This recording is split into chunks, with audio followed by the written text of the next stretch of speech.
Part 1. You will hear a woman and a man talking about their work at a library. First, you have some time to look at questions 1 to 5.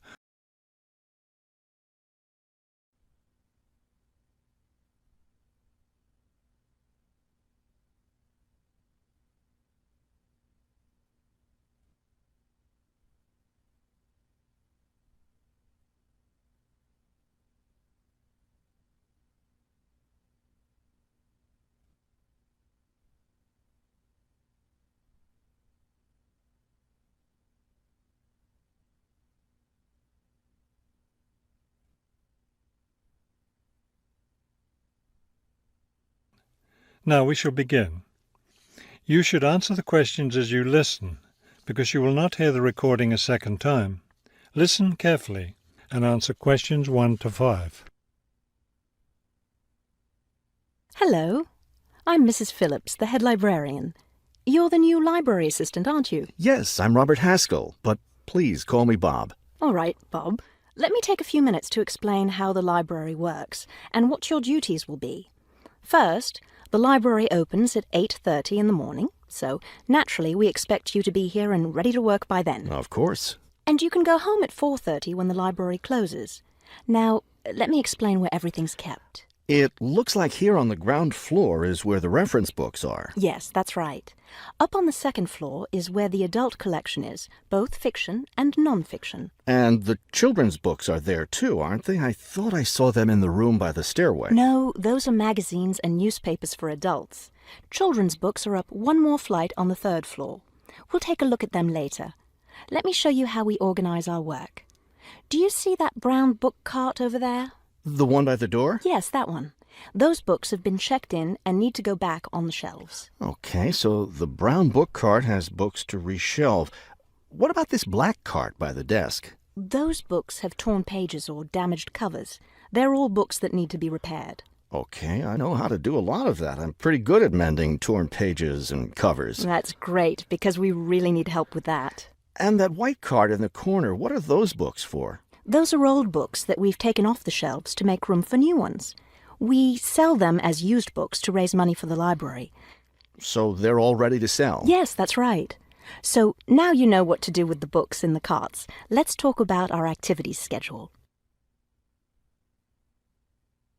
Before you hear the rest of the conversation, you have some time to look at questions 6 to 10.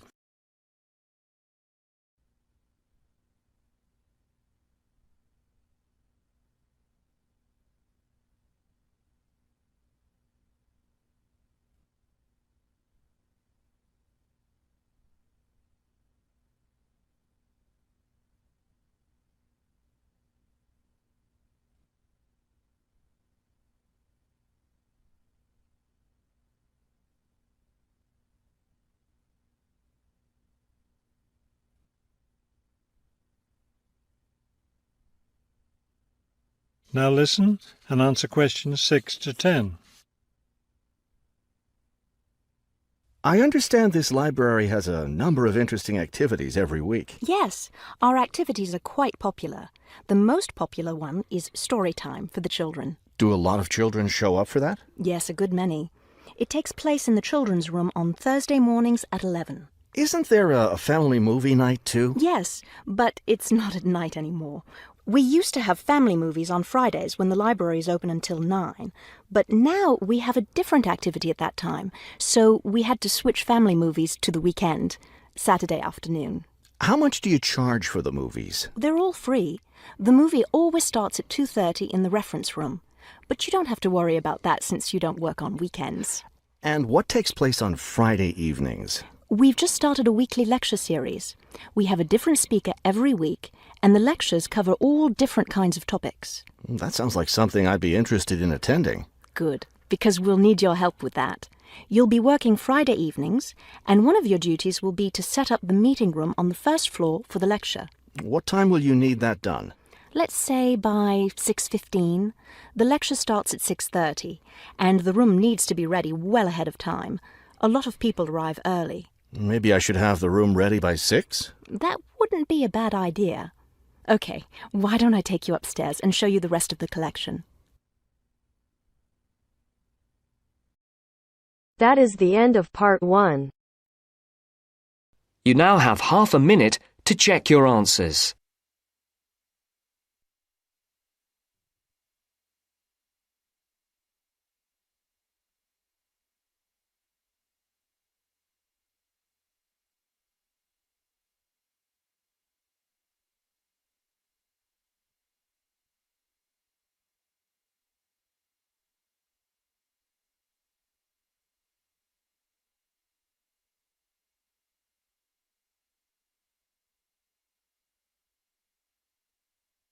Now turns to part 2. Part 2. You'll hear 3 university students talking about a presentation which one of them has to give. First, you have some time to look at questions 21 to 24.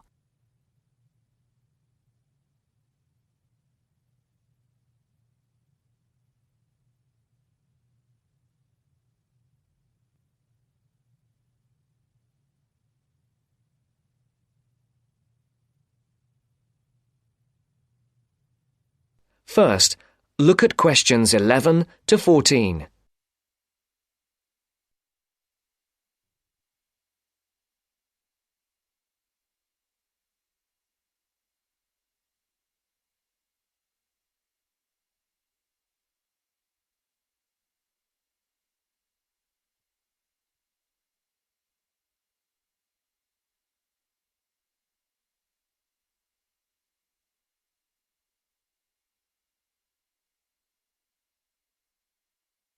Listen carefully.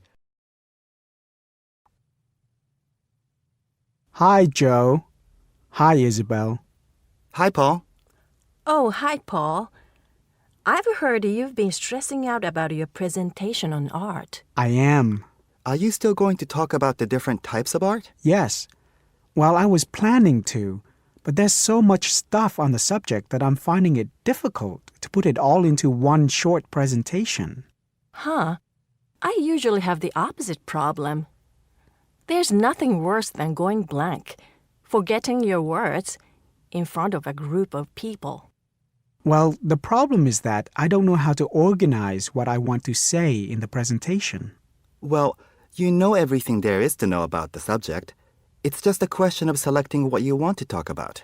Well, there's a lot to discuss about the different periods in art.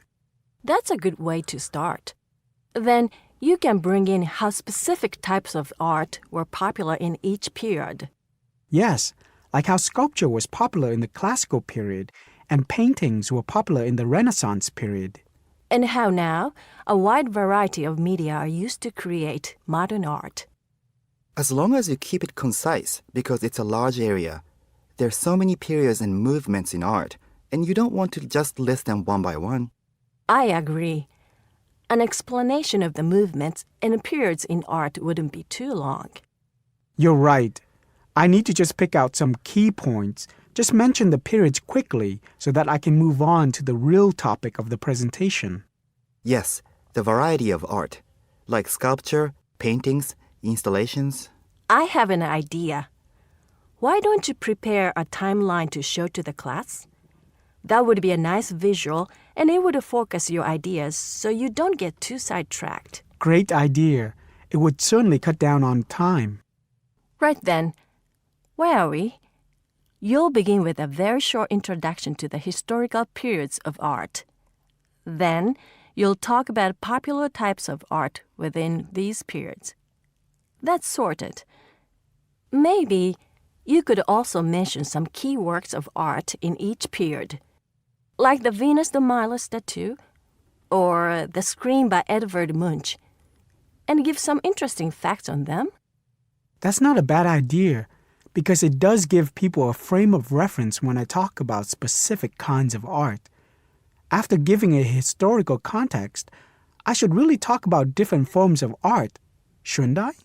Yes, you should. After that, you can conclude with a question on what is considered to be art. Now, that would be really interesting. Yes, comparing the traditional views of art with modern views. Exactly. I think I'll have a collection of pictures, including famous pieces of art from classic to modern, project it on the wall, like the Mona Lisa and some pop art, and ask people whether they think it's art or not. Before the broadcast continues, look at questions 15 to 20.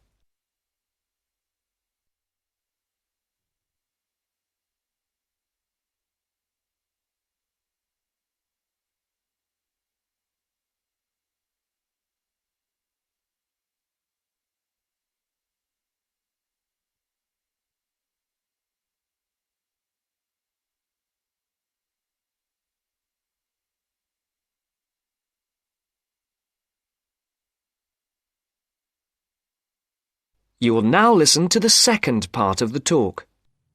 Showing some famous works and asking people what art is would certainly lead to discussion in the room. People's appreciation of art is so subjective, and it comes down to taste. That's what I'm hoping for. Some disagreement to liven up the presentation. And you could stick in some really controversial ones like graffiti and modern art installations in between pieces of art that are universally accepted, like the work of the Renaissance painters. Sounds good to me. I have to say, I really don't understand some modern art myself. There was one recently that was just a pile of rubbish. It doesn't require much skill to create, does it? And what does it mean? There's no point to it. Actually, Joe, I like some modern art. It makes you look at the world in a different way. Artists now have the freedom to express themselves completely. Yes, but there is an idea now that anything can be art. I've heard of paintings being sold for large sums of money, which have been done by small children and animals. Now that's ridiculous. Oh, you could find one of those paintings and put it in your presentation, couldn't you, Paul? That would really be interesting. Well, Paul, what do you think? I like it. Just thinking. I'll need to do some more research to find pictures for the slideshow. Yes, we can help you. Can't we, Joe? Of course. If you go to the fine art section of the library, I'm sure you'll find everything you need. Just ask the staff and they'll give you access to a slide bank of hundreds of famous works of art. And if you still can't find what you're looking for, use the library computers to go online. There are lots of images on the internet. Of course, you'll need to use a search engine like Google, but it's dead easy. Thanks, guys. I'm feeling much clearer about the project. Your ideas have been really useful. I think I should end with a quote of some kind by a famous artist. What do you think? That's a good idea. Now let's go to the library and see what they have. That is the end of part 2. You now have half a minute to check your answers.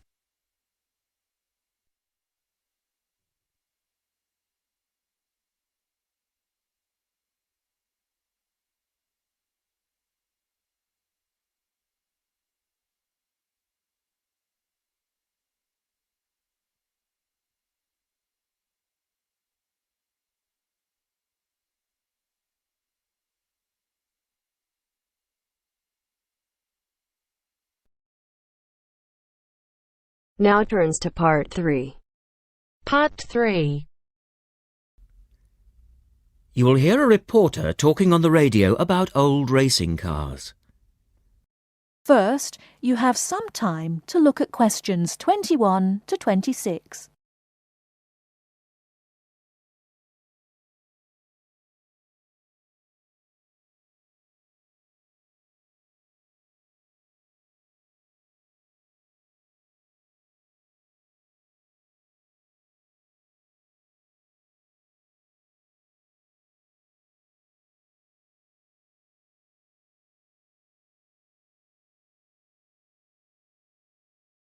Now listen carefully and answer questions 21 to 26.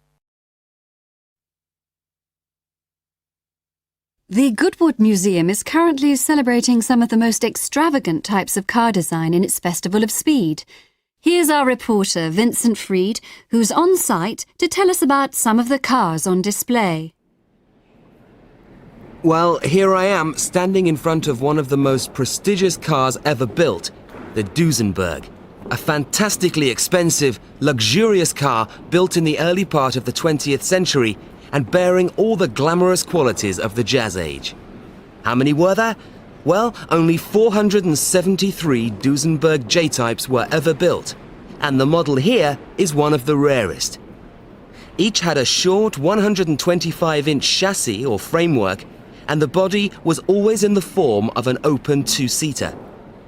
The technology behind the car's 6.9-litre engine was extraordinary. It featured capsules of mercury in the engines to absorb vibration and provide an incredibly smooth ride. In fact, these cars offered unparalleled performance. In an age when 160 kilometers per hour was considered very fast, the Duesenberg promised a top speed of 180 kilometers per hour and could do 140 kilometers per hour in second gear. Duesenberg, who designed the car, sold it as a frame and engine. This was typical of the age again, and many prestige manufacturers such as Rolls-Royce did exactly the same. Owners able to afford the hefty $9,000 price tag for the basic car would then commission a coachwork company to build a body tailored to their own individual requirements. The Duesenberg's great attraction for the driver was its instrument panel, which offered all the usual features but also several others, including a stopwatch.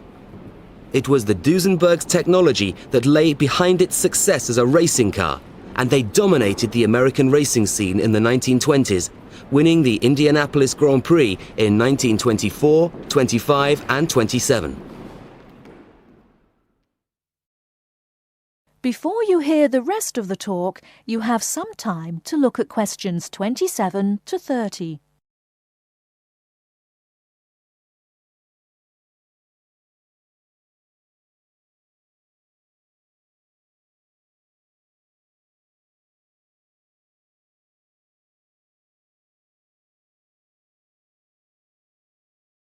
Now listen and answer questions 27 to 30.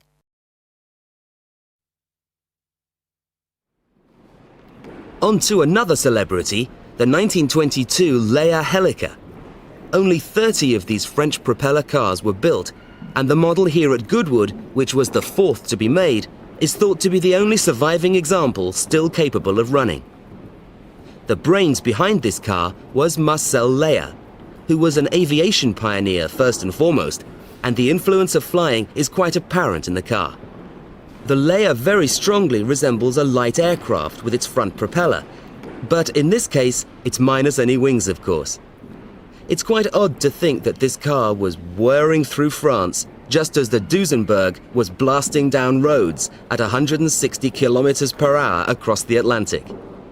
The Leias were used regularly in France in the 1920s and were even produced in saloon and van form, as well as two-seater. The Leia matched its propeller drive with its equally bizarre steering, which used the rear rather than the front wheels. But despite looking rather frail, it was a tough machine. In fact, when troops tried to steal it during the Second World War, the car's baffling design was clearly beyond the would-be thieves, and it ended up being driven into a tree, breaking the propeller. And now for the Firebird. This extraordinary car was first... That is the end of part 3. You now have half a minute to check your answers.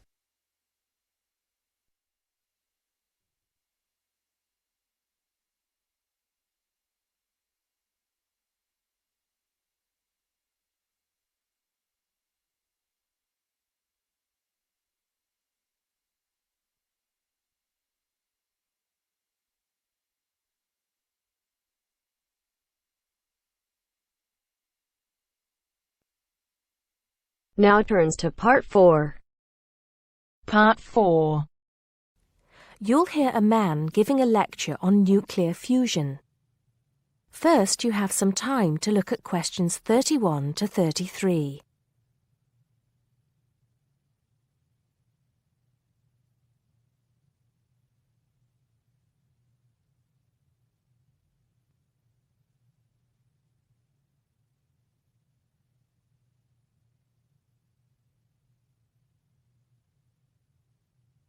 Now listen carefully and answer questions 31 to 33. I'd like to start by thanking so many of you for attending this, my first public lecture at this magnificent university. I'm going to be talking to you today about nuclear fusion. Before I proceed further, I would like to apologize on behalf of some of our newspapers for the sensationalist and hopelessly inaccurate articles that have been published on the subject over the years. I must confess that my own interest in the subject was actually stimulated by an article published more than 50 years ago in a popular Sunday tabloid with the impressive title, Power from the Sea. Today, most people would probably interpret such a title as an introduction to a discussion on the latest developments in renewable energy sources, such as wave technology or generating electricity from tidal flows. But back then, little, if any, progress had been made in these fields since the invention of the water wheel.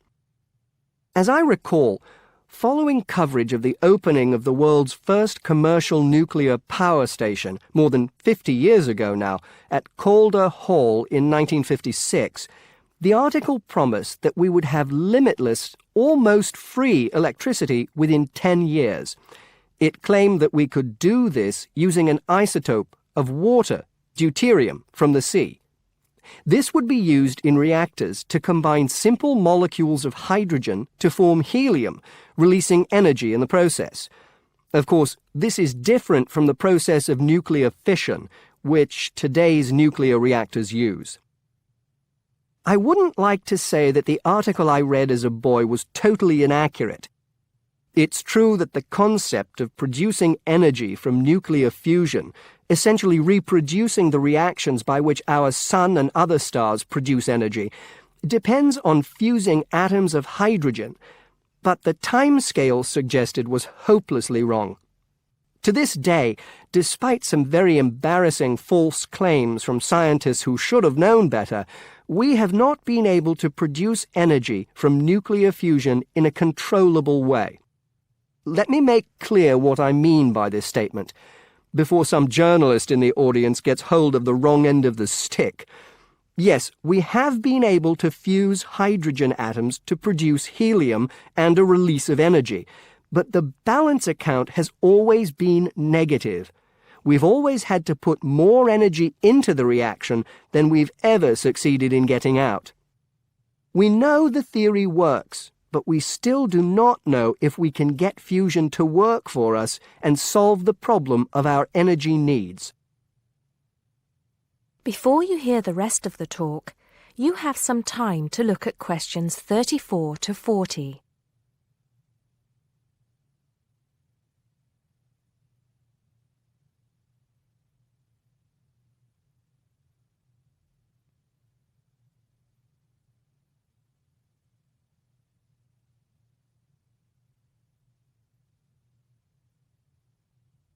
Now listen and answer questions 34 to 40. Here, I will briefly explain these problems before going on to give you a summary of the innovative ways being tested to overcome them. First of all, we have to try to understand the incredible physical conditions that exist inside a natural nuclear fusion reactor, such as the sun. To start with, we have to create temperatures never experienced on our planet. Indeed, if we had experienced the temperatures required, then our planet would never have formed. We have to generate temperatures of at least 100 million degrees Celsius in a carefully controlled environment before we can even hope to produce a fusion reaction. The problems are immense, but it can be done. Many of you will know that you can put your hand into a very hot oven and not get burnt, provided you do not touch any of the surfaces. I won't go into the reasons for this phenomenon here, but we are applying roughly the same principles in designs for fusion reactors. I think I can promise you that the heat will be confined to a very small area. The other major problem we have to find a solution to is pressure. The pressures in a massive body like the sun are vast, And this is what brings the hydrogen atoms into such close proximity to one another that they fuse into helium. We may not have to achieve the same pressures in a fusion reactor, but even so, it is a huge technological problem. What, then, makes me hopeful about the future of energy from nuclear fusion? Perhaps surprisingly, it is developments in laser technology. We can now use lasers to control the nuclear fuel pellets so that they remain suspended inside the reactor without touching the sides. Remember that these pellets are quite small, and because they contain atoms of deuterium and tritium, the two isotopic forms of hydrogen that can be used in these reactions, they are quite light. The lasers will also compress the fuel pellet to raise the pressure to that required to initiate the fusion reaction. Another, far more powerful laser will be used to heat the fuel pellet to the temperature required. This laser, if you like, will act as the trigger to start the reaction. Once started, it is hoped that the reaction will produce enough energy to maintain itself, and also that it will produce a surplus in the form of heat that can be used to produce the steam needed to drive turbines in order to generate the electricity the world needs. To give you some idea of how much energy we can produce, it has been calculated that just 1 kilogram of fusion fuel is capable of producing the same amount of energy as 10,000 tons of fossil fuel. I think you would agree that such an objective is worth working towards. I believe, and I am not alone in this, that nuclear fusion could supply the world's energy needs for centuries to come. That is the end of part 4. You now have half a minute to check your answers.